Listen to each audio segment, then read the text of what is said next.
Embarrassing defeat थी। देखिए, हारना क्रिकेट में चलता रहता है, मगर ऐसी डिफीट से ना फाउंडेशन थोड़ी सी हिल जाती है, क्योंकि ये वर्ल्ड कप बिल्कुल आया खड़ा है।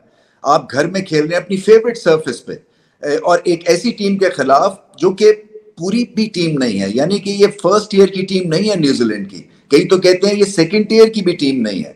चले माना T20 में किसी की भी लॉटरी निकल सकती है, मगर 24 घंटे में इस तरह से टेबल्स टर्न हो जाने, ये पाकिस्तान की रेपुटेशन को धचका लगता है। और एक चीज चल रही है ना, बहुत अरसे से चल रही है कि जी ऑन द डे जो है पाकिस्तान से आप कुछ भी एक्सपेक्ट कर सकते हैं। 24 घंटे पहले 7 विकेटों की मार मारी न्यूजीलैंड को, और 24 घंटों के बाद 7 विकेटों की मार खुद खा ली।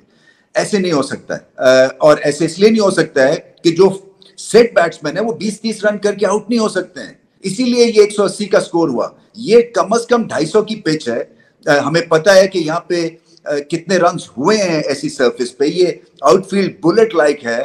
रन चेजिंग में एक टारगेट जो है 180 का बहुत ही आसान होता है, क्योंकि 180 का टारगेट चाहे पिच जैसी मर्जी हो, एक अच्छी पार्टनरशिप की मार होती है। रन्स पाकिस्तान ने कम किए, और फिर वही बात है कि किसी ने लंबी इनिंग्स नहीं खेली है, और बॉलिंग में भी बहुत ही मीडियोकर परफॉर्मेंस है। देखिए, जो आपके फ्रंट लाइन के बॉलर्स नसीम शाह और शाहीन शाह अफरीदी, दोनों का एक बहुत ही डल डे था।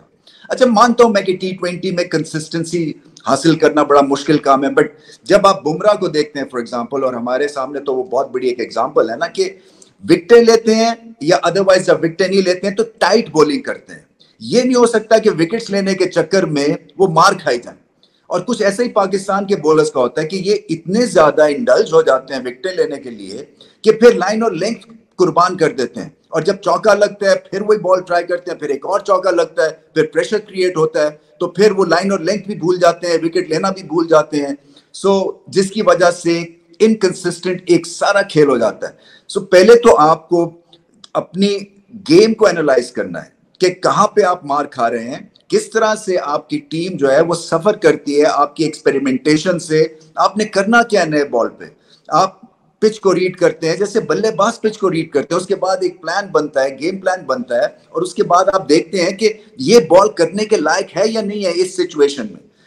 आपको गेम की रीड बहुत बेहतर करनी है। पाकिस्तान को एक ओवरऑल जो डगआउट का क्रिकेट का इंटेलेक्ट है ना, ये 24 घंटे में बहुत अच्छा हो जाता है। 24 घंटे में बिल्कुल it goes for a toss, जिसकी वजह से इनकंसिस्टेंसी पाकिस्तान क्रिकेट में है। और फिर ये अलार्म बेल्स बजेंगे, जरूर बजेंगी, इसलिए कि ये मैच हारना नहीं चाहिए था। चले आप क्लोज मैच हार जाए, मगर वो तो साथ भी नहीं आने दिया पाकिस्तान को, और फील्डिंग भी ठीक नहीं, बॉलिंग ठीक नहीं, बैटिंग ठीक नहीं, तो किस तरह से ऐसे काम चलेगा।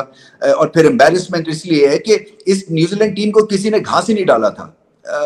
मैं समझता हूं कि दोबारा से खड़ा होना है पाकिस्तान को, और ये जरूरी नहीं है कि आप जो है हर जो आपका मैच है वो आप पिछले मैच की तरह खेलने की कोशिश करें। हर नया मैच नई सिचुएशन सामने आती है, आपको एडजस्ट करना पड़ता है, और एडजस्टमेंट करने की जरूरत है न्यूजीलैंड के खिलाफ, चाहे ऐसी टीम हो। क्योंकि मैंने पिछली अपनी वीडियो में कहा था कि थोड़ा सा टाइम लगता है इनको गर्म होने में, इंजन इनका, और गर्म जब हुआ तो आपने देख लिया कि क्या हाल किया उन्होंने। और क्या था, बेसिक सेंसिबल क्रिकेट खेले वो, उन्होंने जोश दिखाया, इंस्पायर्ड परफॉर्मेंस दिखाई फील्ड में, और फिर उसके बाद बैटिंग में एक टेम्पो सेट किया। देखिए, पाकिस्तान के बल्लेबाजों का ना अगर मैं एनालाइज करूं जल्दी से, तो ये है कि जो पावर हिटिंग पोजीशन है ना, वो इस तरह से है जैसे कि वो जो बहुत जोर लगा के वो पावर हिटिंग पोजीशन बनाते हैं। नेचुरल इंस्टिंक्टिव नहीं है इनके चौके छक्के लगाने की एहलियत।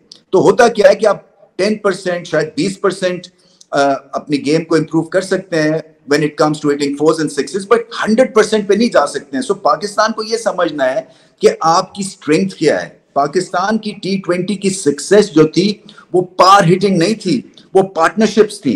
वो पार्टनरशिप्स लगती थी, रनिंग बिटवीन विकेट्स था, और फिर जो 30 करता था वो 60-70 करता था।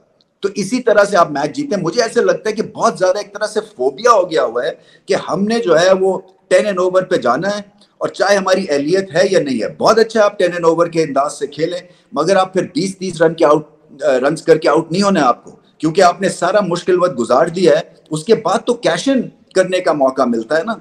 वो एक गेयर के ऊपर खेले जाते हैं, जबकि आपको पता है कि आपकी उस तरह से गेम अभी पक्की नहीं है। तो मैं समझता हूँ पाकिस्तान को थोड़ा सा रियलाइज करना है कि अपनी स्ट्रेंथ क्या है, और ये स्ट्रेंथ लूज नहीं करनी है, किसी हाल में लूज नहीं करनी है। और वो क्या है? पार्टनरशिप्स, अपना एनालाइज करके शॉट्स खेलना, गैप्स में खेलना, रनिंग बिटवीन द विकेट्स। छक्का लगे बहुत अच्छा है, छक्का नहीं लगता तो उसका अपने तोड़ दूसरा सोचना है। मगर ये नहीं हो सकता कि हर बॉल पे हिट मारते हुए एक सोच बना ली हुई है कि मैंने तो मारने छक्के हैं, और उसमें फिर कोई 20 कर रहा है, कोई 30 कर रहा है, और फिर टीम हार जाए। और जब टीम हारती है तो आप पे प्रेशर क्रिएट हो जाता है। सो हाथ पांव फूल जाते हैं क्योंकि फैंस का प्रेशर होता है, फिर सारी दुनिया एक्सपेक्ट करी कि आप जीतेंगे, और at the end of the day जीतना सबसे इंपॉर्टेंट अमल है क्रिकेट में, खासतौर पे वर्ल्ड कप सीजन से पहले। सो पाकिस्तान को बहुत कुछ करना है और जल्दी से करना है, क्योंकि न्यूजीलैंड ने आउट ऑफ द ब्लू ये मुकाबला जीता है अपनी बॉलिंग, अपनी बैटिंग के बलबूते पे। बहुत अच्छा खेला वो।